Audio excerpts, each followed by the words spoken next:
Hey gaming fans, so today's another discussion for the GOAT format, and this is trap cards that destroy monsters.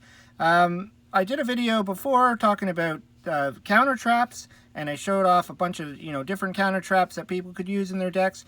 So these ones just focus on monster destruction. Now obviously these are the more popular kinds right here. We got Torrential Tribute and Mirror Force. They both function differently. Obviously, Mirror Force has to happen when a monster is summoned, and it blows up all monsters on the field. Pretty much Dark Hole in a sense. And then Mirror Force is more like the gekki in a trap form, where it just destroys your opponent's monsters, but it's only face-up monsters. I don't think there's much debate about these two cards, as in these cards are pretty much used in most aggressive decks. Maybe some people don't play Torrential Tribute because they might not want to wipe out their own monsters.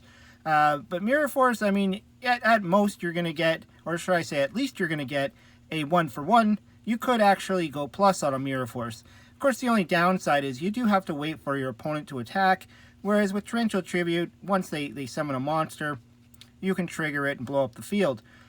Even if you want to summon your own monster on your turn and blow up the field. So there is some advantages there. And Mirror Force, it's just susceptible to mystical space typhoons and all the other stuff before your opponent hits the battle phase. So, but these cards are pretty self-explanatory, not much to talk about. But then there's Sakuratsu Armor. I see this card being used every once in a while. Some people love it, some people hate it. It's kind of like Mirror Force's little brother. It does the same thing as Mirror Force, except it only destroys one monster. So people technically will play this because you're only allowed one Mirror Force. So this kind of acts as sort of like a pseudo Mirror Force, where they can actually just get rid of a monster. It's good, but again, it's slow, and the most it could ever be is a 1-for-1, which is not too bad as far as card economy, but still a good choice. Some people might run 2, some people might run 1, and obviously some people might not run them at all. I've yet to see anybody actually going triple on these things, maybe in certain decks. So we got Widespread Ruin, which is similar to Sakuratsu in a sense that it only destroys one monster, and it has to be activated when a monster declares an attack. But you destroy one attack position monster your opponent controls with the highest attack, and you get to choose. So if they're attacking with a little weenie, or they're attacking with a Sangan, and they have a BLS right beside it, you can blow up that BLS. Rather than taking the hit from the, if you played Sakuratsu Armor, you'd have to take the hit from the little guy first and then activate it on the BLS.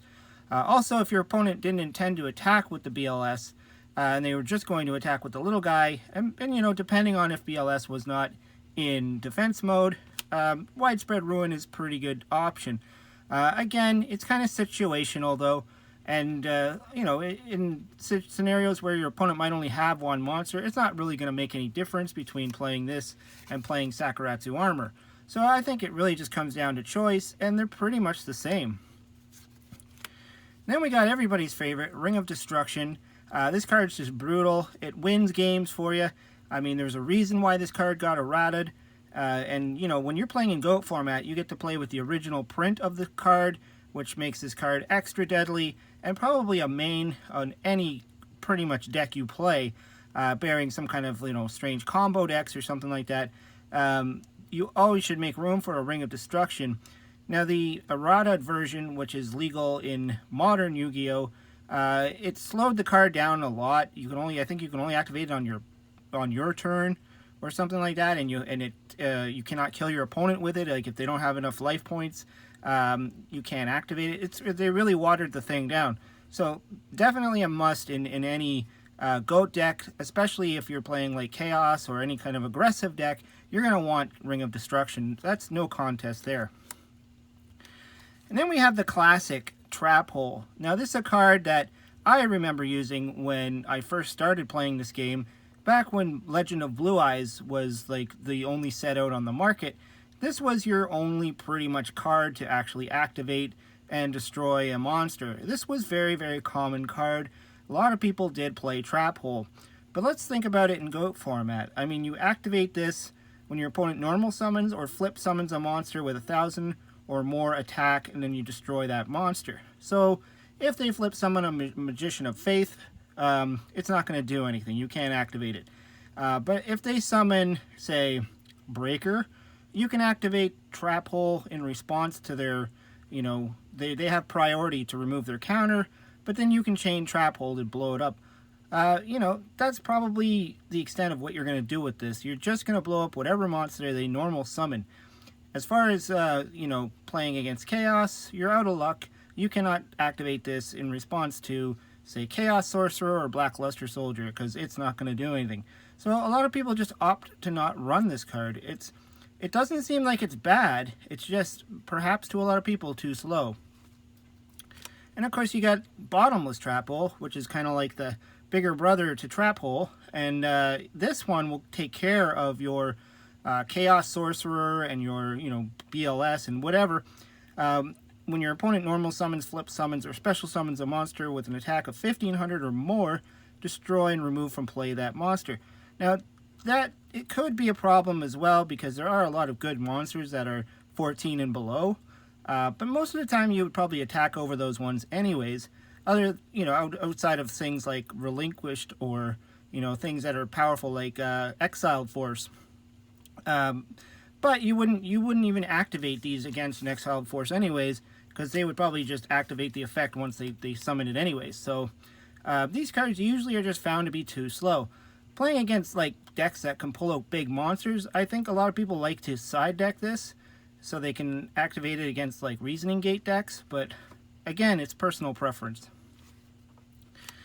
Now we're getting into some of the slower but kind of deadlier destruction cards. Much like Torrential Tribute, this one, Needle Sealing, could wreak havoc on your opponent, but it's only used in certain decks. So you can only activate this card if you have 4 or more monsters on the field. So how often are you going to have 4 or more monsters on your side of the field? And then it destroys all face-up monsters on the field. Much like Torrential Tribute, it blows up all the monsters. So you're really only going to use this in a deck where most of your monsters will probably be face down. Maybe like the flip-flop decks or the Pac-Man, I guess you call it, or any of those decks where you put a lot of monsters in defense mode. This is going to be a card for you. It could have some uses with things like Scapegoats, where you can activate Scapegoats and then you just now meet the requirements with the 4 on the field. But by doing that, you're going to have 2 cards that you're using to destroy all monsters on the field. So really in card advantage, you're actually losing out if you were to do something like that. But still, I think there is potential for this card, especially in a heavy defense, where you're setting a lot of monsters and you're playing things like Book of Moon and Tsukayumi, and you're flipping things down. It actually could have some potential. Then we have another one that's kind of an odd one, Bottomless Shifting Sand. I do remember people playing this card back in the day. At the end of the opponent's turn, destroy the face-up monster with the highest attack on the field. Then during your own standby phase, if you have 4 or less cards in your hand, this card is destroyed. So in most cases, and this is a continuous trap, so it sits there, but in most cases, how often are you going to have 4 or 4 cards in your hand or less? So you have to have a lot of cards in your hand. You got to have 5 or more cards in your hand to keep this on the field, which means you're not really going to be playing many cards. So maybe if you get yourself into a setup where you get some monsters on the field, you get some stuff on the spell and trap zone, and you're able to keep your hand busy with cards, this card might actually do something. In most cases, though, it's probably just going to deal with 1 monster and then just destroy itself. So kind of an odd choice of a card. Then we have Skull Lair, which I have seen being used in some decks, especially decks like Bazoo Return, or any card that uses Dimension Fusion, or deck that uses Dimension Fusion, stuff that wants to banish cards. So you remove from play any number of monster cards in your graveyard to destroy 1 face-up monster on the field whose level is equal to the number of cards you remove from play. So probably the better card to play this against would be Thousand Eyes Restrict, where you only need to banish 1 card. Or you can get rid of some goats, just removing 1 card each to banish the goats. It's a continuous trap, so once it's face up on the field, you can keep using it. but it would be really difficult to start getting rid of the bigger monsters, like the level 4 or 5 or 6 monsters. To have actually that amount of monsters in your graveyard to really utilize this spell, or this trap I should say, you're going to have a hard time getting all those monsters in the graveyard. And even if you do, it's probably just going to be a one-time use, so probably wouldn't be, you know, as beneficial. Then we have cards like Burst Breath, which are very, very specific and only work in certain decks. So you tribute a dragon-type monster, destroy all face-up monsters on the field whose defense is less than or equal to the tributed monster's attack. So if you're playing Armed Dragon, if you're playing Horus, if you're playing any deck that main decks a lot of dragons, you could make some use of this. But you also have to keep in mind that the defense level, you have to look at the defense, because it'll only destroy monsters with less defense than the one you tribute. So this might actually, in most cases, be a negative for you, but still kind of a fun card to just wipe out the field. And the last card I wanted to show, which is a very generic one, and it's used a lot, and that's Gekki Break. This card is got its potentials. It can, you know, destroy a spell or trap as well, but the best part is it can destroy one card on the field, so the monster could be in face up or face down defense position, so you actually get a little bit more out of this one, because if they set their Magician of Faith or any kind of card that's in defense mode, you can activate this and blow it up. Also, if they summon anything big and go to attack, you can blow that up too. So it's good, but it's going to cost you a card, so you're losing one card, you're giving yourself a -1, but it's chainable, and you can play it during your opponent's end phase to deal with any kind of spell or traps if you want to, or you can get rid of the monster. But that's it. That's the cards I wanted to kind of showcase on this video. I also want to do one about spells and probably monsters as well, but these are just really like the top choices and some oddball choices that maybe you might want to think about or consider putting in your GOAT format deck. Anyways, let me know what you think of the cards. Which ones do you play? Always like to hear what you have to say. And did I miss any important ones? Let me know.